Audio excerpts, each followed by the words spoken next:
week's episode is the 200th episode of Check Your Thread.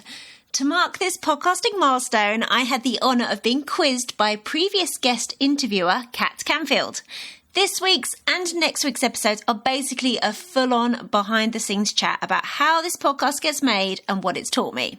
Today, you'll hear what I've deliberately changed about the podcast since I started it, what I would have been unable to predict 4 years ago, and what has surprised me about life as a podcaster. If you're into peeks behind the curtain, then this episode is for you, so stick around a few minutes. If this is your first ever time listening to Check Your Thread, however, maybe go and pick another episode that sparks your curiosity first. Welcome to Check Your Thread, the podcast that will help you sew more sustainably. My name's Zoe and I'm obsessed with sewing. I've been blogging about it for over 17 years and I'm the creator and host of the popular handmade wardrobe challenge, Me Made May. But, like many people, I've become increasingly concerned about the climate and ecological crises, and I'm looking at the way that my lifestyle contributes to them. So in this podcast, I'll be nerding out about making clothes whilst exploring how to minimise the negative impact that it may have. I really hope you'll join me in this journey. Hello, lovely one. Thanks for deciding to hit play on this episode. It's all about the making of this podcast, so I know that you must be a fan of Check Your Thread to have bothered to have pressed play. So I really do thank you. I'm going to jump in with a couple of sustainability wins. So the first is my own. So last week was both my kids' birthdays. They're actually on back-to-back days, so things get pretty expensive, not to mention hectic at this time of year. However, as we always aim to do, we managed to get the majority of their presents second-hand. So for my big kid, we got them some second-hand headphones and a second-hand book. We did get them a new poster, a pair of socks, and a glue gun that they've been asking for forever. But life is a compromise, eh? And for my son, it was time to upgrade his small keyboard to a larger one before he starts proper piano lessons. But we were able to get him a reconditioned one. Oh, and a board game that he loves that was also secondhand. And what I'm particularly proud of is that both the kids bought each other a soft toy that was secondhand. One got their soft toy from Vinted and the other got one from a charity shop and then customised it by sewing some stuff on. I'm so freaking proud. The second sustainability win comes from Mary Morton, who is a member of the Check Your Thread Patreon community and a previous guest and co-author of the book Stitch It, Don't Ditch It. So Mary joined one of the recent mending meetups that take place via Zoom that I host for patrons of the podcast. And she shared an awesome tip during the session. Mary has found that you can resharpen blunt seam rippers using a tool that you might already own or could borrow from a crafty friend. So apparently there's a tool called a beading reamer or a beading file that is used to make bead holes bigger. And they can be used to resharpen your seam ripper, which is very cool. I've definitely thrown a few of those in the bin over the years, so it's great to hear that there's an alternative. Speaking of patrons, there we go, there's a segue. Huge thanks to Gillian and Lisa for signing up to support the podcast via Patreon over the last week. And huge thanks to existing patron Serena for upping the amount of their support. I'm so grateful to all of you. There's actually been a number of people cancelling their patronage recently, so podcast support is down at the moment. I totally understand that times are tight for many and that choices on where your funds go have to be made.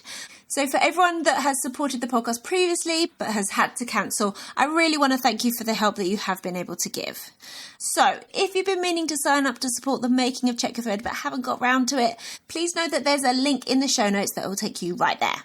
So onward with today's episode. We are so lucky to get to listen to Kat's lovely voice again, and I really want to thank her for her time and coming up with these clever questions. She's really a natural at this, I'm sure you'll agree. So until next week and this second instalment of this convo, including a surprise that Kat springs on me, take care of yourself and those who deserve your care. Always consider pre-loved presents when birthdays loom, and enjoy.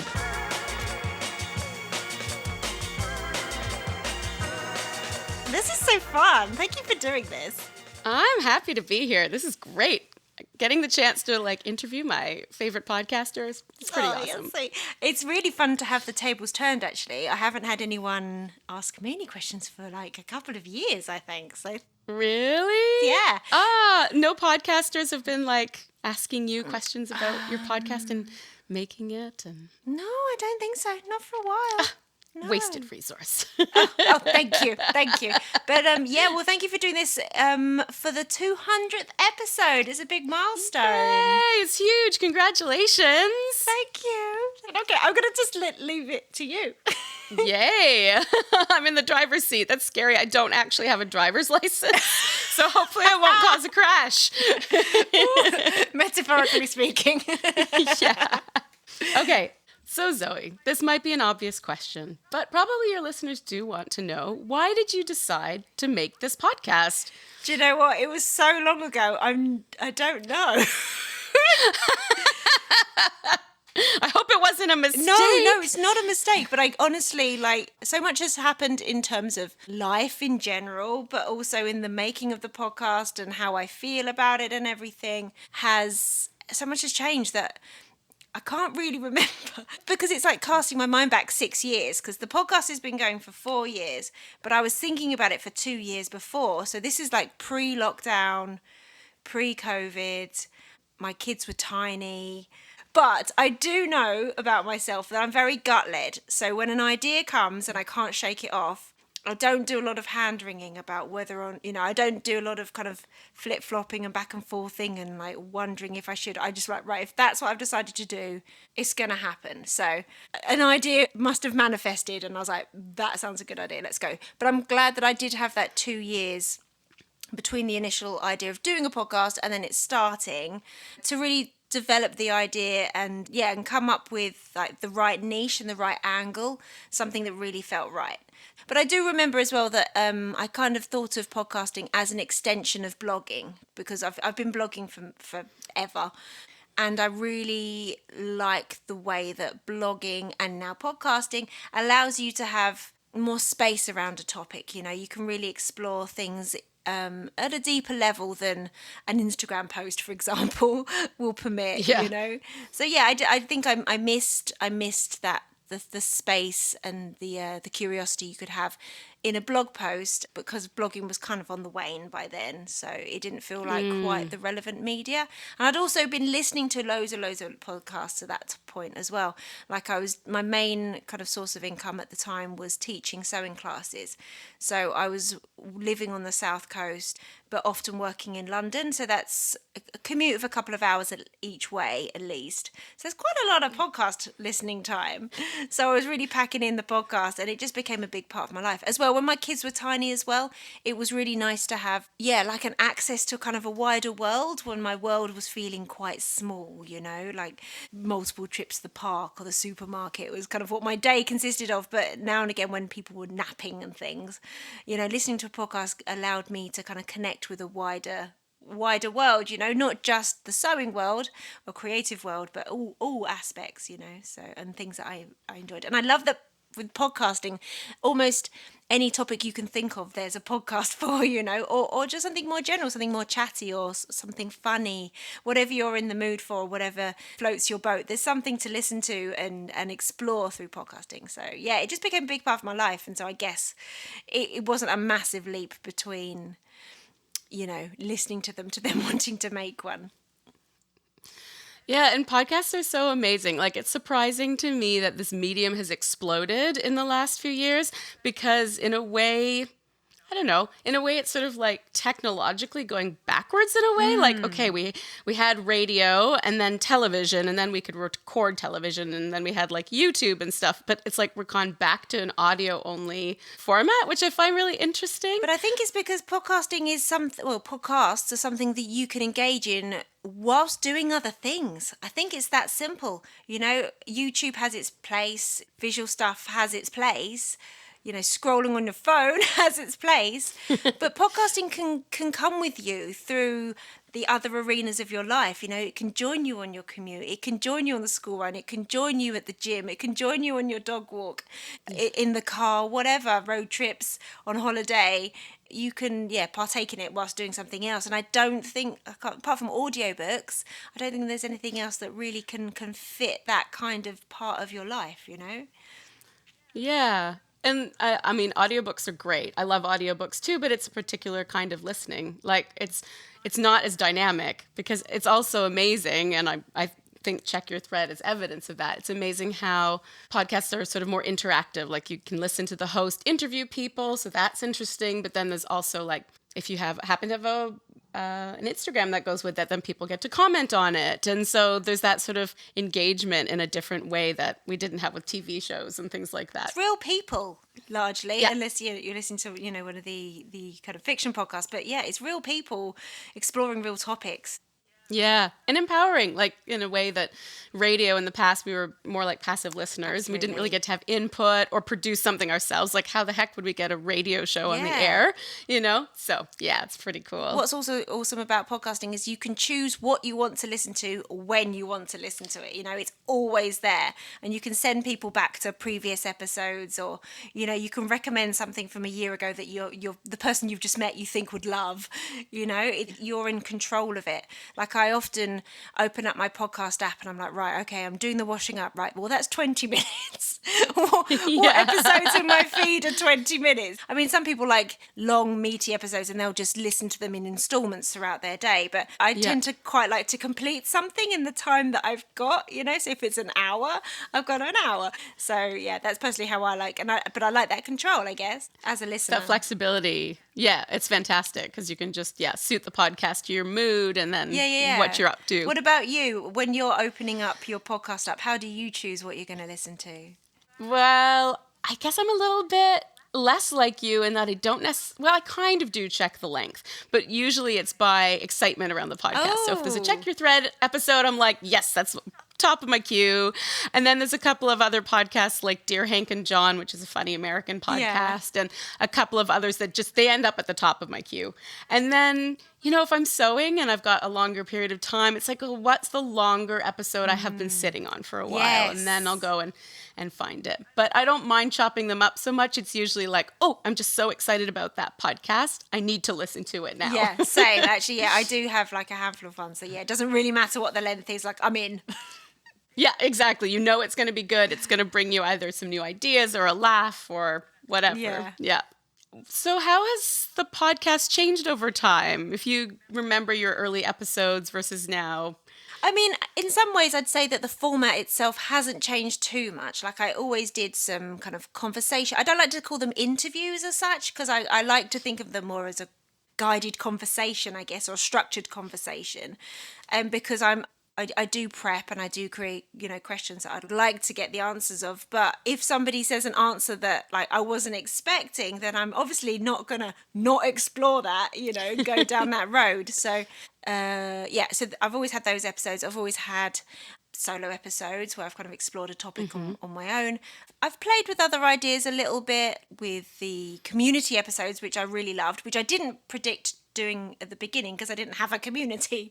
But I love that I now have access to a community, like the sewing community generally, Check Your Thread listeners more specifically, and the patrons and newsletter subscribers even more specifically, So having access to them, it sounds like a kind of a bit creepy, a dialogue, let's say that. Having a dialogue with people who are really genuinely interested in the topics is such an amazing opportunity. So I love being able to pose a question and get people's responses, and it's always so enlightening and so entertaining, and it's a real privilege to be able to connect with people and find out their responses to stuff, whether it's something like what's your sewing space like, or what's your favorite use of scraps, or what kind of the 4 tendencies are you, and how does it show up in your crafting. And I've got more coming up that I'm not going to spoil,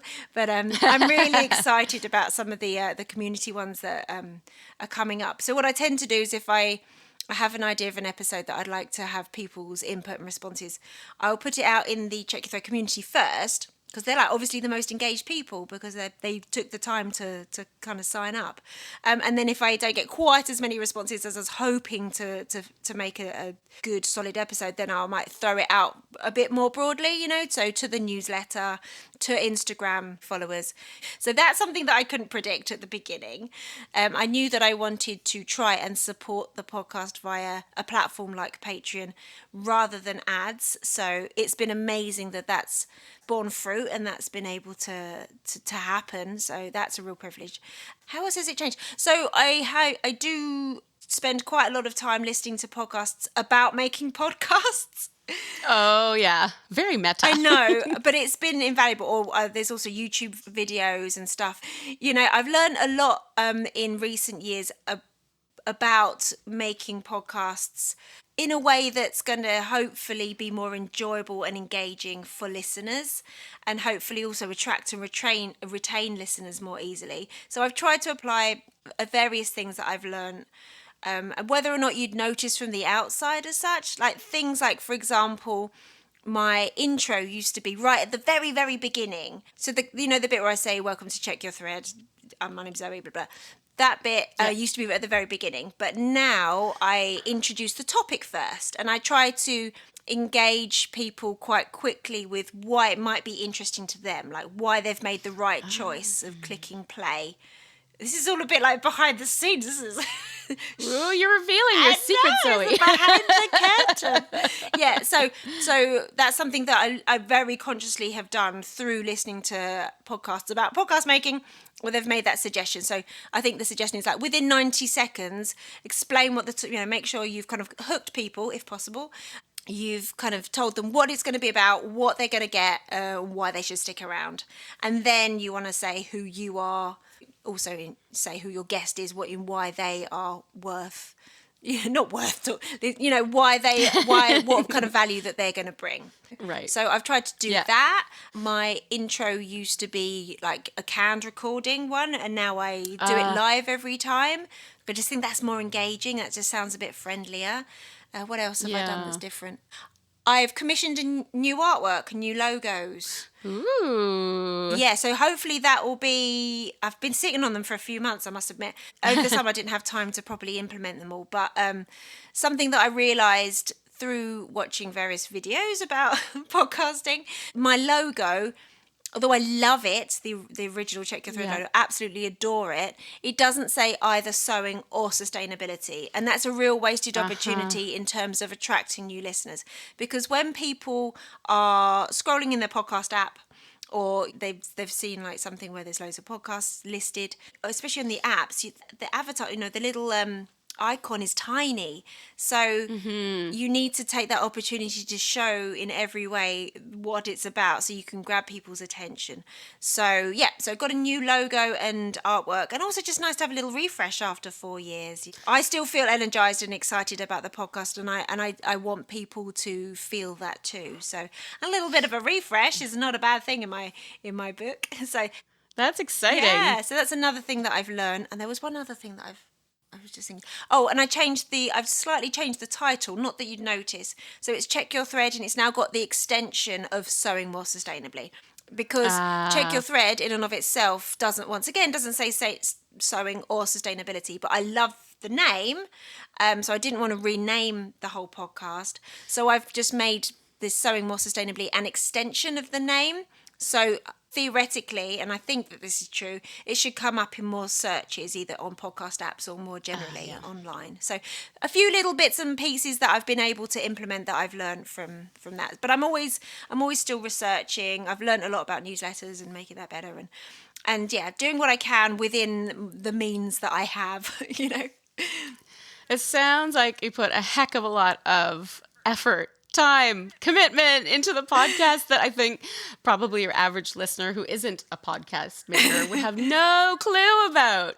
Yeah, also like making the titles more engaging, trying to do things like that. Like make it more clear what the episode is about, but also like pique people's interest a little bit more rather than just saying so-and-so's name, topic thing.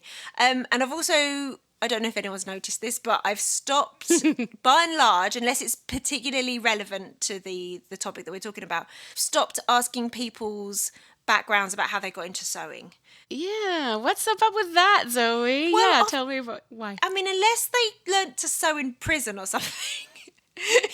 That would be unusual. Yeah. Normally it's like, well, my mum was, or my nan, or it's unless it's particularly relevant. It's not to say that it's not interesting, but also all the advice out there in podcast making is to get to the topic as quick as possible. So if I'm talking, let's talk about the example of the amazing conversation you had with Carly. You got straight in there like, I mean, you know, introduce yourselves, which is great because people need to be able to connect with you and understand who they're listening to and what their relevance and connection is to the topic. But you got, bam, straight in there, like, what is eco-printing? What is natural dyeing? What's the difference? Bosh, straight in there. That's what we want. That's the kind of, you know, get right in there with it, because people are busy and they've got another 50 episodes queued up in their feed, and they can be like, I don't know what this is. I don't really care about the fact that this woman learned to sew from her nan. You know, so little things like that, like trying to get to the point quicker, because I value people's time. I value people's ears and their attention. Like it's a real honor to have someone listen to your podcast. Yeah, that makes a lot of sense. I have noticed, I can't remember if it's a change you made or something you've always done, but in your intros now, you're always asking questions. Have you thought about this? Did you know about this? What do you think about this? And I'm like, oh, that perked my ears Yeah, up. well, that's it, because people want to be engaged as well. Like, if you ask a question, you get to answer it. Like, otherwise, like, why are we here? Like, I'm answering this question that not sure if you knew the answer of, you know? Well, that's interesting that you noticed that. That's cool. Definitely. It's very distinctive about the intro of your podcast. It's like, oh, it's a question. What's the question today? Yeah. Okay, now I'm going to be really self-conscious of that. I want to go and do an intro with that. Don't be. It's working so well. Okay. Just don't be self-conscious. I tried to do it in my Instagram post as well, like, because I do want to know what people think about things or what people's experiences are, because like I want the podcast to be a conversation starter and engaging for people, not just in all the arenas in which it can exist. Yeah, so I'm curious about what you thought it would be like to make a podcast at the beginning before you started and really got into it versus what the reality of making a podcast is like. That's such a good question. Oh my goodness. I don't think I realised how absorbing it is, how many moving parts there are to making a podcast, or at least making a podcast that serves its audience as well as you possibly can within your means. I mean, obviously there are podcasts out there that are literally produced by many, many people. There are sound designers, there are editors, there are producers, there's people who are prepping questions and prepping interviews, there were people who, you know, are making the show notes and da-da-da. But when you're like a solo person, that's all you, and it's hard. I didn't realise quite how many aspects there are. And also, if you are engaging with other people and getting them on to the podcast, either through interviews or through other kind of recording methods or whatever, there's so much kind of advanced work that you don't really see, like to prepare well, make everyone feel comfortable, you know, make sure you're going to get the most of the time that they are able and willing to give you. You know, you don't want to waste that opportunity either for them or for yourselves or for the audience, you know. So, and it's important to have a good rapport. So it's nice to have a bit of back and forth to begin with, but not to the extent where you've already had the conversation a couple of times as well. Right. It's about kind of finding that balance, and then, you know, keeping everyone on board with when the episode's coming out, you know, making sure they're happy with the descriptions and the artwork that you've made, making sure that, for example, if there's something that they're wanting to promote, like for example they've got a book out or there's a workshop series coming out or something, making sure you've got all those details and making sure that those things are aligned in terms of the dates of when you release the episodes and things like that. And trying to create like a kind of a nice flow of episodes throughout the year. Sometimes I like to do mini series where I might do 2, 3 or 4 episodes on a topic, which kind of makes sense to cluster together so we can kind of get a bit deeper and look at things, the same topic but from slightly different angles. I like doing that. And then not too many that's just my voice, and then not too many that are just interviews, and then not like back-to-back loads and loads that are kind of out and about, you know. So I don't know if I do a good job, but I try to create a blend so that, because everyone's got their preferences as well, haven't they? So somebody might love the ones where I'm out and about, or some might find it annoying, or, you know, so to try and create a blend. And I didn't realise that amount of brain work as well as work doing all the bits and bobs would take.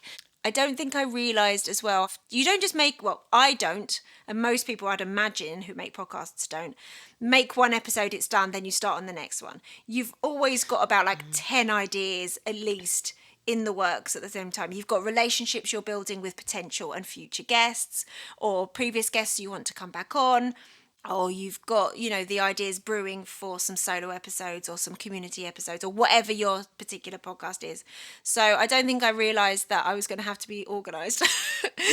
Well, you have, like you said, there's so many moving parts. And I think from the outside, like I think your average listener, me included, would never have thought about all those moving parts. Like you are constantly multitasking. Yeah, but that's kind of how my brain works. Like I'm rubbish just focusing on one thing. Like I don't do well with just like a job and then I go home. Like it's not how my brain works. Every time I've had like one full-time job, I have always then created myself side hustles because I can't stay in my lane. That's a skill. Yeah, I just can't do it. So even when I was at university, like studying fashion design, you'd think that would be enough. But then I made bags and sold them in local shops on the side just because I had to have my fingers in another pie. So it does work well. It works well because then I can, it's like spinning plates, but that's kind of how my brain works. So that's sometimes it feels a bit overwhelming, like I've got too many plates spinning, but I couldn't just have the one plate. That would get a little boring. Yeah. So with plates dropping, apparently it sounds like you keep most of them up in the air. That's great. But have you ever had a plate drop? Has there been a blooper that's happened in making the podcast? There has been a couple of scheduling issues, when I've got like the wrong I had a nap once, missed the beginning. Oops, but that was fine. Nothing too major, thankfully. There was one episode that I was recording with Rebecca Evans-Merritt, like quite near the beginning. 20 minutes in, realised I hadn't pressed record. Oh, God. Thankfully, she was just an angel about it and we just started again, no problem. And I didn't do it again. Like, I've been very paranoid ever since. It's one of those things I think you have to do it once, really. The learning has happened. Yeah, like maybe putting in a concealed zip and you don't flip it over quite right. You're only going to do that once, then you're going to be more careful next time, aren't you? Yeah. And there was this one time with, I think it was the first time that I was speaking to Birgitta Helmersson, the zero waste designer who lives in Sweden. So Birgitta doesn't have a really big online presence in terms of herself. So despite that she's got this eponymous kind of company, it's not very Birgitta forward, in terms of her website and her online presence and stuff. There's not much to find out, or there wasn't at that point, to dig, when I was doing my research. So I didn't know that much about her, and I didn't know that she grew up in Australia. Right. So I was thinking I thought she's Swedish. Exactly, Birgitta Helmersson, living in Sweden. Okay. So, but I was a bit nervous as well. I think partly because there wasn't that much to find out about her. So I didn't have much to hang my hat on in a way, Yeah. So I often get a little bit nervous at the beginning anyway, unless it's somebody that I've spoken to before. I was doing some breathing exercises, like waiting for her to come onto the call, and so I was like doing my breathing, and I had my eyes closed. And normally, when somebody joins the call, I get this kind of boo kind of sound, but for whatever reason, no boo. So after a while, I opened my eyes, and she's just laughing at me. I'm like, hello. I felt so stupid. Brutal. So I was like, I just felt completely on the back foot at the beginning. She was amazing, just absolutely lovely. But then the fact that then she had this Australian accent, that shook me as well. Yeah, yeah. I think I recollected myself quite quickly. But yeah, it was a bit like, I wasn't ready for that. Yeah. Aww. But the rest of it, I mean, anything else you can edit out. When I've accidentally dropped a swearsy, or sometimes it's not a blooper as such, but maybe sometimes a guest will say something, but it's in confidence, or I say something in confidence, and I'll be like, I'm going to cut this bit out. Yeah. But it's important for the flow of the relationship that I'm having with the person that I'm with, I've had people, afterwards say like, oh, can you cut that bit out, for whatever reason. And that's fine. And obviously I can. That's what's good about this rather than radio. Yeah, I'm sure doing this live is like a whole other skill. No, responding to what if someone swears or they're off on a tangent or I don't know what could happen, and you're like in the moment. Yeah, exactly. Come back to me. Come back to me. Yeah, exactly. Yeah. Yeah. That was an amazing segue, by the way, about dropping plates. That was just freaking... Well, I was like, it just leads into the question. I'm like, yes. I was like, damn, snaps, Kat, snaps. Well, it's tricky. I don't know if you find this too. I want to be listening to what you're having to say, but I'm also looking at, like, what's the next completely, question? yeah. Like, and it's like, so my focus is shifting. Yeah, you're doing it really well, for sure. Thanks. So I'm curious, Zoe, we talked a little bit about the podcast's history and how things have changed. What about the future? Oh. I'm wondering what you're most looking forward to exploring in future episodes of Check Your Thread. Oh, I've been doing this for 4 years now, 200 episodes, and I'm just as excited now about it. I think that partly that's because the format is quite open. I have these, I do have some set kind of episode formats that I often, deploy, but I love that I have the freedom to do different things, and as long as it's within the sphere of largely sewing and sustainability, I think the audience broadly speaking, yeah. I think the audience obviously they can choose to not listen to an episode if it doesn't appeal to them, but largely I think the audience is willing to go with me where I want to take them, which I'm very grateful for. So I'm just as excited. So I just want to continue exploring all the different ways that basically kind of the intersectionality between creativity and resourcefulness and frugality and sustainability. Like, these are all topics that I find endlessly fascinating, and just the way that they overlap and intersect. I just want to keep exploring because it's things that fascinate me, and it has to be things that fascinate me. Otherwise, it's not a money spinner. Spoiler alert. Not a money spinner. It's a passion project.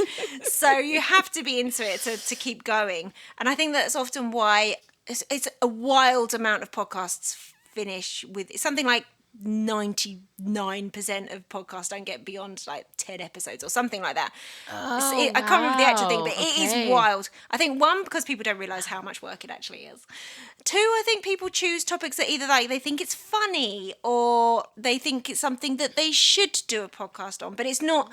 It doesn't actually align with their interest or not, long term. So I think that that's probably another aspect. But I'm still so fascinated about those things. I don't think I'm ever going to get bored of them. And I keep thinking of new things that I want to explore that kind of can fold in, and things that I want to have touched on before and I want to zoom in closer, and ways also to zoom out and look at things more obliquely, or I don't think that I think the topic of sewing and sustainability is broad enough to never be done, really.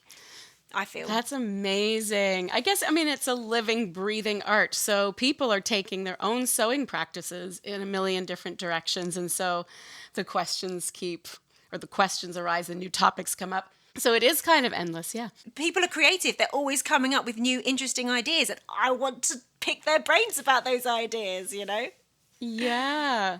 It's what I love about sewing too. And it's sort of why sewing and community for me work so well together, because everybody sews for different reason. They have different thinking about their sewing, their reasons for doing it. It's it's almost as big as the number of sewists that exist in the world. Precisely. Right? Absolutely. And you could almost pick any medium, but it's endlessly fascinating. Yeah. Right from the real practicalities right to, as you say, the motivations, and so good. That's why we keep listening. Oh, more episodes, please. They're coming every freaking week. With a couple of breaks, maybe. Yeah, when my kids are around. Yeah. And I'd also say as well that, sadly, exploring how to do things more sustainably in a way that's going to create less damage for the planet and its people, that is sadly more relevant now, 4 years in, than when it was when I began. And the way things are going, it's only going to continue to be important. So I did an episode about the kind of the manifesto behind the podcast and my own personal motivations, and it remains the same. Like, for me, it's about factoring in the impact on the planet into every decision that's made. So that's never going to change. I feel like we have to keep doing that, and people are making decisions, both, governmental levels, right to the very, very personal. That that continues daily. So I think that the manifesto is always going to be relevant. So I think that the topic is only going to continue to be relevant, to be honest. But it doesn't have to be super hand-wringy and, the end is nigh. Like, it's really freaking fun. There's a lot of experimentation and fun to be had as well. So I always want to embrace things with that kind of curiosity and fun as well. So, yeah. Yeah, it's a joyful thing, right? Creating with your hands. So whether that's growing food or whether it's sewing a garment or sewing something for your household. Yeah, it's creative and, kind of joyful. Yeah. And it looks and tastes good. Exactly. Yeah. To our tastes. Yes. Thanks so much for listening. I really hope you enjoyed this episode and are left feeling inspired. For more info about the podcast, including show notes for this and every episode, head to checkyourthread.com. I'd love to hear from you, so if you have any comments, questions or ideas for future episodes, please get in touch by emailing Zoe at checkyourthread.com or find me on Instagram at checkyourthread. Massive thanks to Patrick Potter for production support, to Sylvia Seller for the awesome logo design, and to Simon at Palm Skin Productions for the music. This ad-free podcast would not be possible without listener support, so if you feel you are able, please consider signing up to the Check Your Thread Patreon. For the equivalent of buying me a coffee each month, you'll be making it possible to continue producing regular episodes. Links can be found in the show notes and on the website checkyourthread.com. I hope you'll listen again next week. Until then, take care. Bye!